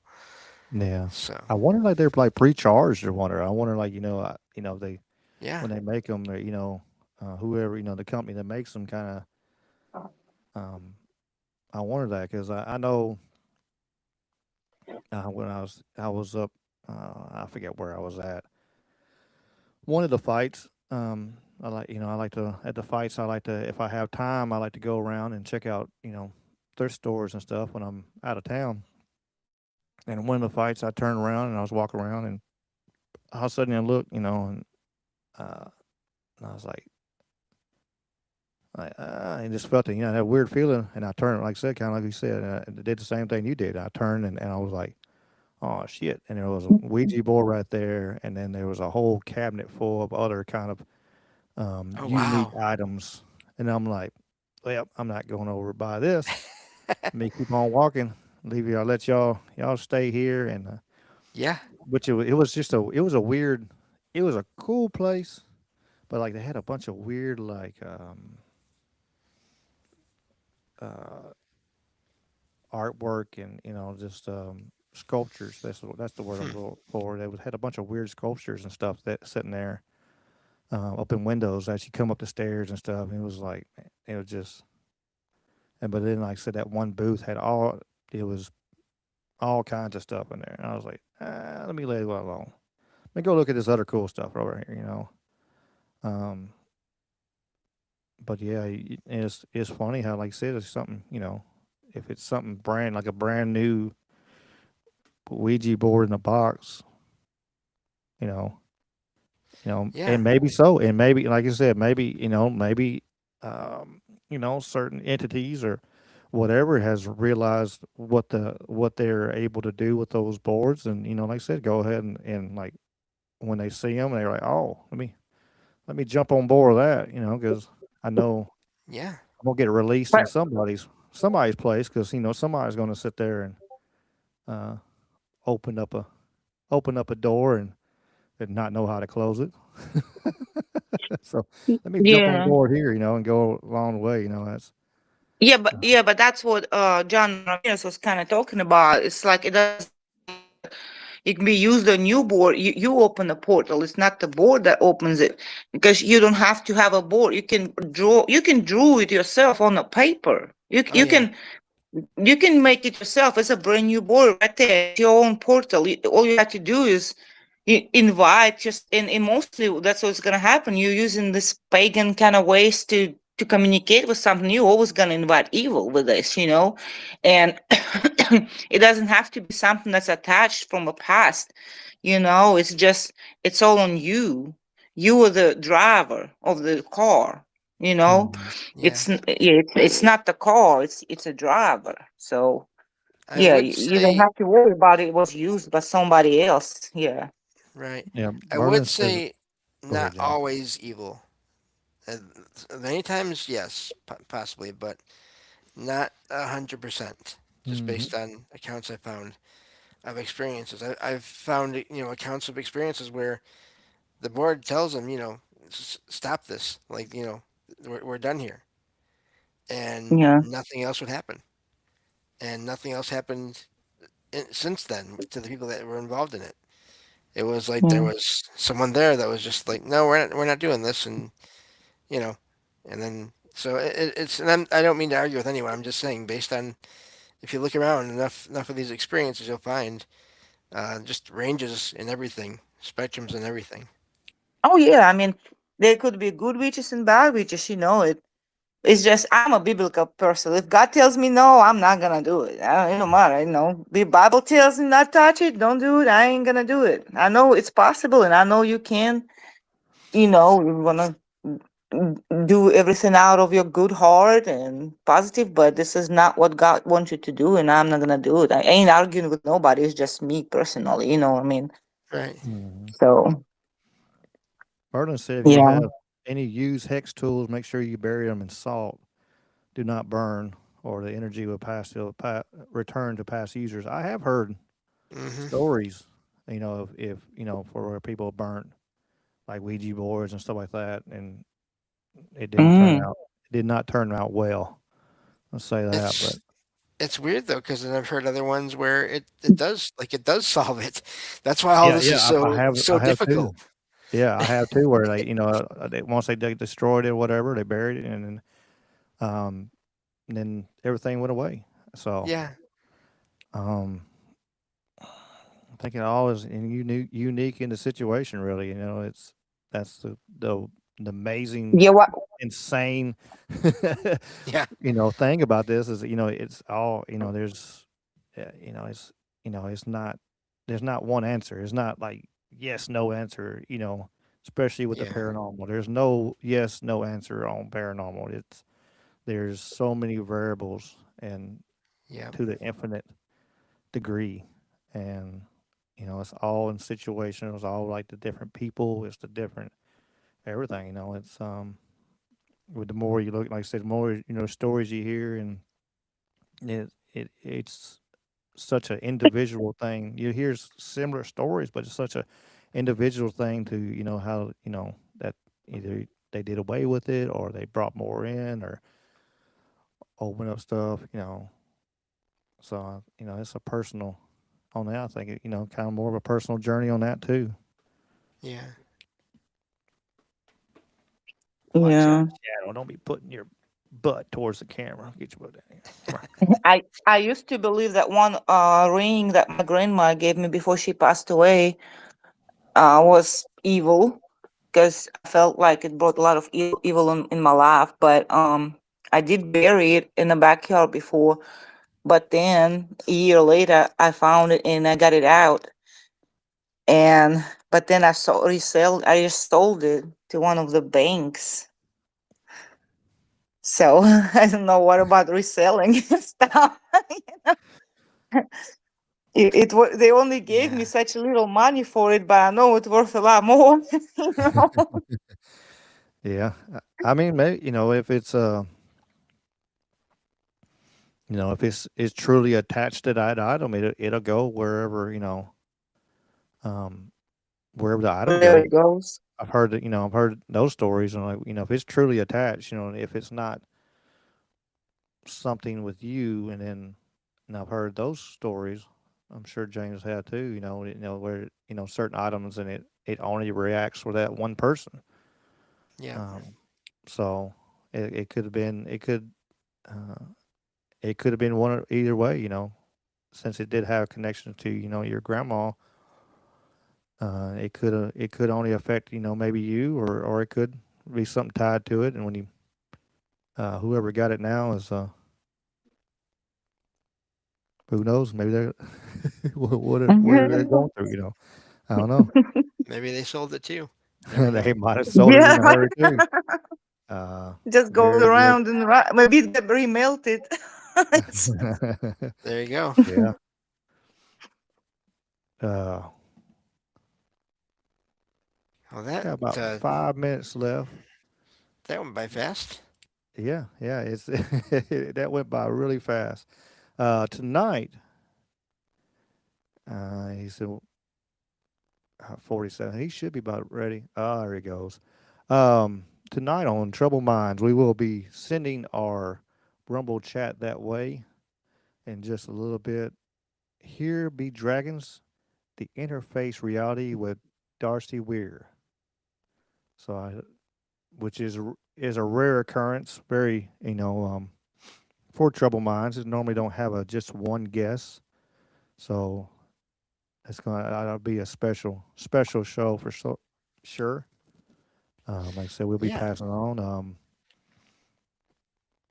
James, you got any shout outs before we start winding this thing up real quick? And Just thanks for everyone for being here. If I could talk, that would help. words are But hard. they are, and this was a lot of fun. Thank you both as well. Uh, it's if you ever are curious about what I do and want to hear me talk a bunch more on my own show, that would be Salsido Paranormal, and that's you can find everything there that to do with that show at the website, which is salsidoparanormal.com, and that's SALSIDO paranormal.com. And there's 1,000 episodes there now for you to go through Mhm. to listen to, and with featuring not just myself but many friends of the show. Ricky's been on there. I can't remember now. I know at least once. And I think you've called in a few times before as well, Yeah. Ricky. I think I called in a couple times. I know I was on there Yeah, that one time where I talked paranormal stories and stuff. right. So yeah. But yeah. So and that's I release shows for that every week. Usually 5 days a week. I'm putting out a show. So but yeah, and then I also usually you'll hear me on Trouble Minds Radio as well. So I'll be going over there soon and hanging out there, possibly sitting in with that as well. So, but yeah, thanks again, and everyone take care, and I will see you all around. Yeah, for sure. Check out James' link is in the description, so you forget. Um, or you just want an easy way to click on there. In the Rumble chat, Hiker has posted your link. So yeah, check that out. Awesome. Olga, you got any shout outs today? That's all for tonight for me. I mean, there's many stories I want to talk about one day, maybe. Yeah, well, But thank you guys, and thank you, James. Thank you, Ricky, for everything. yeah, no problem. Yeah, we'll get you back on and um, get you back on soon, and you can tell more, and we just keep doing like we just did tonight. Yeah. Tonight was short, wasn't planned. I was told No, James at all. in the chat was just like we're gonna wing it tonight because like I said, we had a guest had to move the scheduling around, and so happens. So like we'll just wing it. I had a I had a story pulled up just in case. Like I had a ghost story I found, and I was gonna tell. If it push come to shove, we got slow. Um, so, but I appreciate everybody. Much love to everybody, and let me hit this. Let me hit our favorite outro, and we'll get out of here. Like I said, Rumble chat. I'll be teleporting you to Trouble Minds in just a second. Much love, everybody. Oh, this thing is driving me nuts. Riverside has a new update, and it is stupid. But as always, I make stuff work.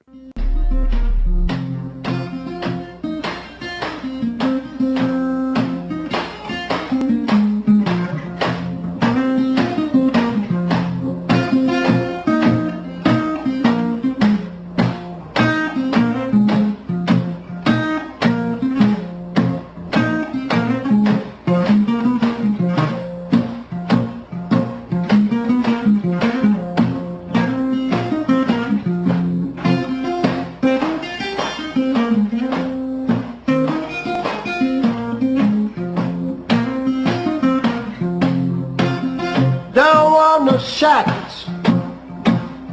Don't want no shackles on me. Don't want no shackles. Don't want no shackles on me.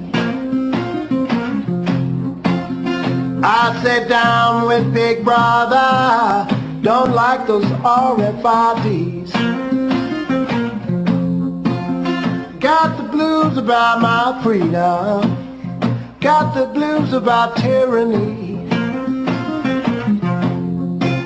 I got the blues about my freedom, got the blues about tyranny. I sat down with Big Brother and the national ID. Don't want a chip in my wallet, chip in my car. And if I want to travel, it's nobody's business how far. Don't want no shackles, don't want no shackles on me. I said shame on Big Brother, always tracking and tracing me. Don't want a chip in my mother, chip in my wife, a chip in my babies. Stay out of our life. Don't want no shackles, don't want no shackles on me. I sat down with Big Brother, no more slavery. Play it for me, baby.